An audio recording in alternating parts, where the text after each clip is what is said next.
బాలీవుడ్ లో Ajay Devgan cinema grand గా opening జరిగింది. ఆ ప్రోగ్రామ్ కి రవితేజ, హరిశంకర్ ఇక్కడ నుంచి స్పెషల్ ఫ్లైట్ వేసుకుని మరీ వెళ్లారు.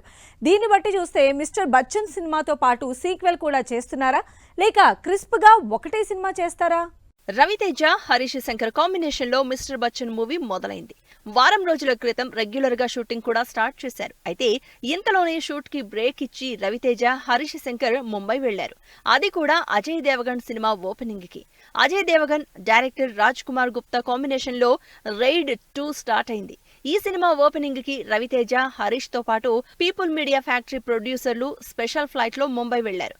దాంతో మిస్టర్ బచ్చన్ సీక్వెల్ ప్లాన్ చర్చ మొదలైంది టాలీవుడ్ లో. ప్రస్తుతం రవితేజ, హరీష్ శంకర్ చేస్తున్న mister Bachchan movie Ajay Devgan Raid మూవీకి రీమేక్ గా తెరకెక్కుతోంది. అమయ్ పట్నాయక్ గా అజయ్ దేవగన్ చేసిన రోల్ ని మిస్టర్ బచ్చన్ గా రవితేజ చేస్తున్నారు. అయితే ఈ శనివారం ముంబై వెళ్లిన రవితేజ అండ్ టీం అజయ్ దేవగన్ తో పాటు రైడ్ 2 టీం ని కలిశారు. దాంతో హరీష్ మిస్టర్ బచ్చన్ కి సీక్వెల్ చేస్తారా, లేక స్టోరీ డీటెయిల్స్ తీసుకుని మొత్తం కలిపి ఒకే సినిమాగా చేస్తారా అనే టాక్ స్టార్ట్ అయింది. 1980s లో ఇండస్ట్రియలిస్ట్ సర్దార్ ఇందర్ సింగ్ మీద జరిగిన లాంగెస్ట్ ట్యాక్స్ రైడ్ ఆధారంగా తెరకెక్కింది రైడ్ మూవీ. 2018 లో బ్లాక్ బస్టర్ అయిన ఈ సినిమానే తెలుగులో మిస్టర్ బచ్చన్ గా రీమేక్ చేస్తున్నారు. ఇప్పుడు రైడ్ 2 కూడా స్టార్ట్ చేసి ఈ సంవత్సరం నవంబర్ 15న రిలీజ్ డేట్ కూడా అనౌన్స్ చేయడంతో మిస్టర్ బచ్చన్ స్టోరీ మీద అంచనాలు పెరిగిపోయాయి.